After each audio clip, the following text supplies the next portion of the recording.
Welcome to the Successful Nonprofits Bonus Break. I'm your host, Dolph Goldenberg.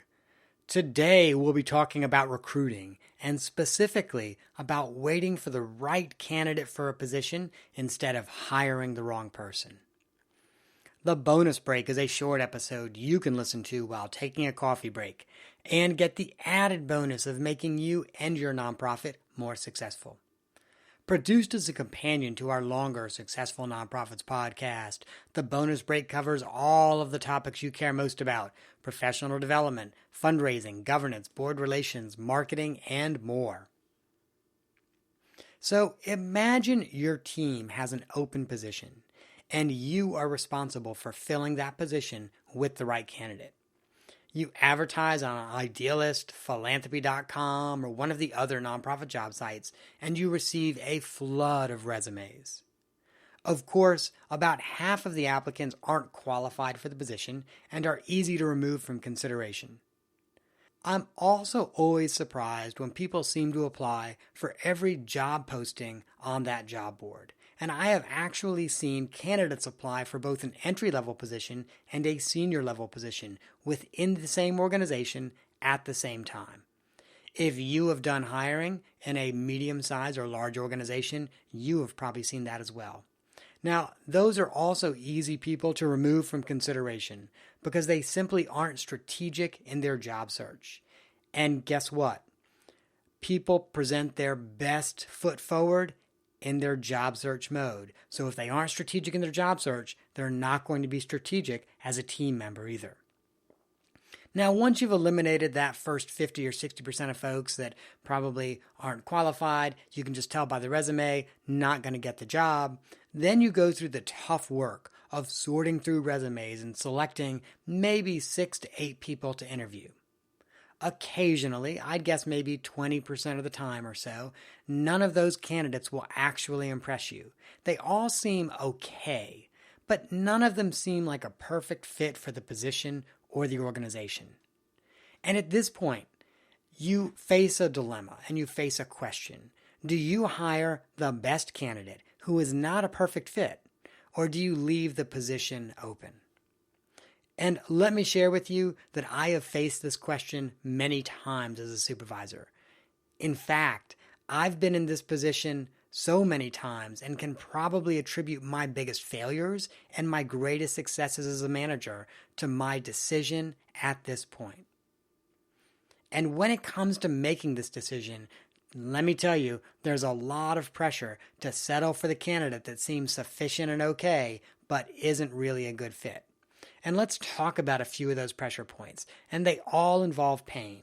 So the first is pain because you and other team members have to work harder and longer until the position is filled. So your team is looking at you and being like, come on, Dolph, let's go ahead and just fill it. Let's get anybody there. And sometimes you will even hear team members say to you, somebody in this position is better than nobody. And unfortunately, that's not correct. You also feel pain because the organization may have a difficult time fulfilling its goals while the position is unfilled. So everybody is working harder and you're falling just short of goals. And so at that point, your boss, another point of pain, your boss or the board is breathing down your neck. Why isn't this position already filled? Why should it take more than 3 months to fill a case manager position or a program manager position? And you'll get these questions. They're legitimate questions and you need to be able to answer them. You need to be able to explain, essentially, the reasons that you've not been able to find the right candidate yet, but also the importance of waiting for the right candidate. And then the last pressure point that you're really going to feel as you make this decision, do we settle for a sufficient candidate that's okay, is someone within the organization has applied for the position, but they're not a good fit. But as long as the position is open, especially if you're having trouble filling it, you feel a lot of pressure to give that person within the organization a shot at the job. And once again, if you don't have the right candidate, don't fill the position. So it's human nature. We all want to take action that makes our pain go away. We have a headache. We go get an aspirin to make our pain go away. We, sit down on a tack. We immediately stand back up because we don't want the tack sticking into our derriere. So the easy solution is to hire the candidate that is sufficient but not a good fit. Now, this is also only the easy solution for the short term, because after the candidate actually starts, you are going to experience even more pain in the future. And let me share with you some ways that you will undoubtedly experience more pain. So if the sufficient candidate, the person who is okay but not great, does not have all of the skills necessary to do the job and is not able to quickly learn them, they will not function at full capacity, and the team will still have to work harder to compensate. But now they're compensating for an underperforming team member as opposed to an empty chair. Also, if the sufficient candidate isn't a good fit for the culture of your team, you will now have to navigate the drama within and around your team as everybody adjusts to this one person who's maybe not a great fit culturally for your team. And let me share with you, that is never a fun place to be when you're having to navigate the drama. And the last pain point that you will feel that becomes long-term pain is that a sufficient candidate, again, the person who is okay, maybe they can do the job and, they're better than nobody. That candidate is unlikely to stay a long time because they aren't a good fit. Most people want to feel successful at work. Most people want to feel like they're a good fit on their team. And if they don't feel that way, they are very likely to leave in just 6 to 18 months. So since hiring is both expensive and painful, essentially when you settle for the candidate that is kind of okay, then really what you're doing is you're putting off the pain of having to hire the right candidate. Now, I have learned the hard way that it is better to leave a position unfilled and continue looking for the right candidate.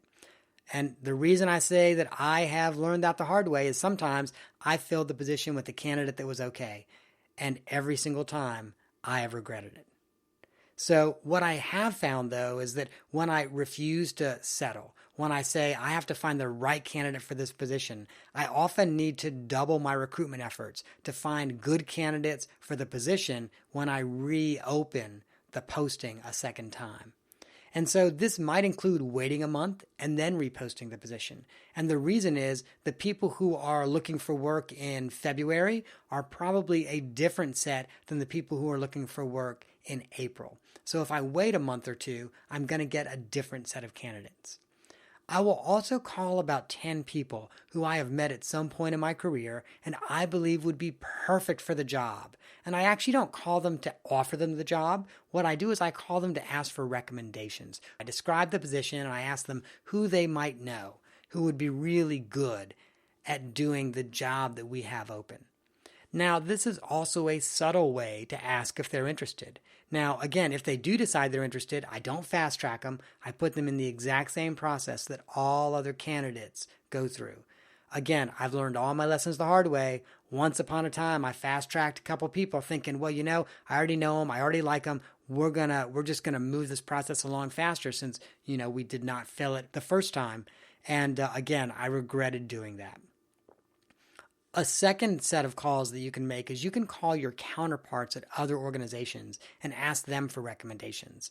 Now, your counterpart is very unlikely to say, hey, I'm interested in taking a step down and being on your team, but they probably do know people who were on their team who were strong performers, and they can recommend those people to you. And then just keep repeating these steps. So wait a couple months, repost, and do some outreach to people who you think will be great for the position as well as your counterparts. And repeat those steps until your stellar candidate is found.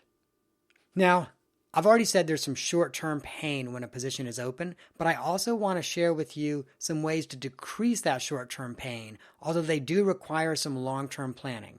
So if you're currently feeling that pain, some of these steps may not work out for you.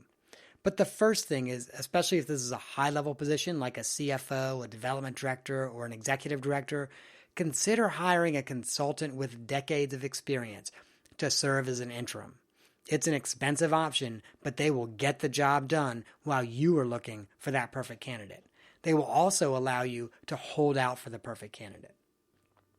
I once did an interim where literally they reopened the position 3 times until they found the perfect candidate. And they were able to do that because I was sitting in the seat as essentially an interim executive.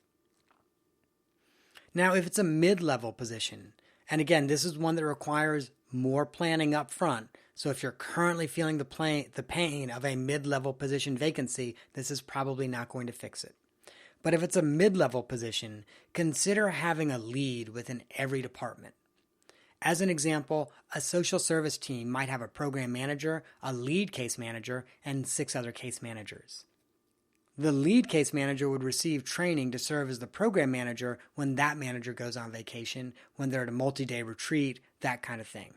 Now, that also means that the lead case manager can step in should the program manager decide to leave the organization. Now, don't be surprised, though, that your lead case manager is going to apply for the position as well. And if you decide that they're not the right fit for that position, you may end up losing them if they don't get the promotion. So just something to think about. There are some possible drawbacks to using a lead position as a way to stopgap a vacancy.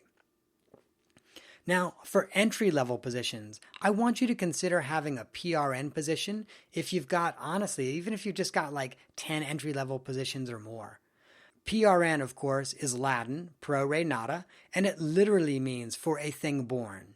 In this case, your vacancy, which is born. And the term is often used in healthcare settings to describe a position that floats from point to point as the situation demands. And so, for example, in a social work setting, a PRN in a hospital might do discharge planning one day, and then the next day an intake worker is sick and they're doing intake work. And this also then means that your PRN has to be cross-trained across all areas of all of those entry-level positions. Now, PRNs are typically hourly employees, and they do not have a guaranteed number of hours each week. So if a case manager goes on vacation, the PRN can fill in, and guess what? The PRN would be full-time that week. If a caseworker resigns, the PRN fills the position while the organization is looking for a permanent. And again, during that period, the PRN might be full-time. But let's say a case manager gets the flu on a Wednesday, and they're out for Wednesday, Thursday, Friday this week, and Monday, Tuesday next week. The PRN might come in and fill that very short-term sick leave vacancy. But then the PRN is probably not going to be full-time that week. So, as you probably picked up, this means sometimes the PRN works full-time, while other weeks they may only work a few hours or none at all. Your ideal candidates for PRN are often stay-at-home parents, retired professionals, and new college grads. And all 3 of those types of folks are often eager to take these very flexible positions. PRN is also a great way to try out a prospective early career professional to see if they're a good fit for your organization. So just as you may have a lead case manager who might be able to step up and become a program manager, you may have a PRN who is able to step up and become a case manager. Now, for smaller organizations that do not have enough staff to justify PRNs and lead case managers, consider adjusting your goals for the next 6 months. This will allow you to hire the best person and fully train them before there's an expectation of being on track to meet goals.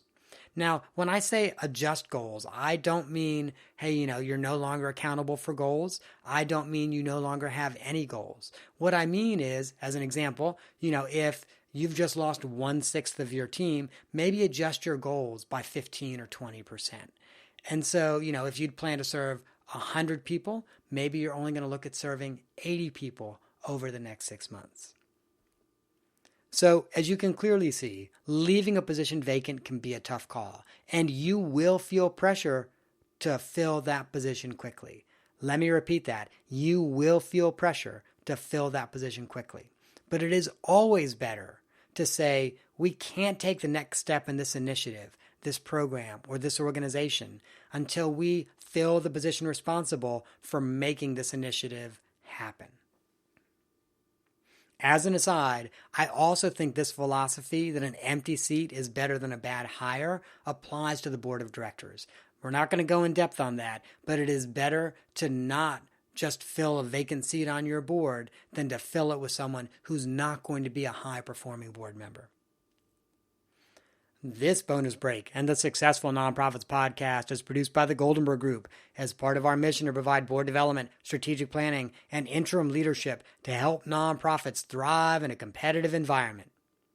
Be sure to visit our podcast website at successfulnonprofits.com or find me, Dolph Goldenberg, at successfulnonprofits.com, goldenberggroup.com, on Facebook, LinkedIn, or Twitter. Thanks for joining us for this bonus break. I hope you gained insight to help your nonprofit succeed in a competitive environment. I am not an accountant or attorney, and neither I nor the Goldenberg Group provide tax, legal, or accounting advice. This material has been provided for informational purposes only, is not intended to provide, and should not be relied on for tax, legal, or accounting advice.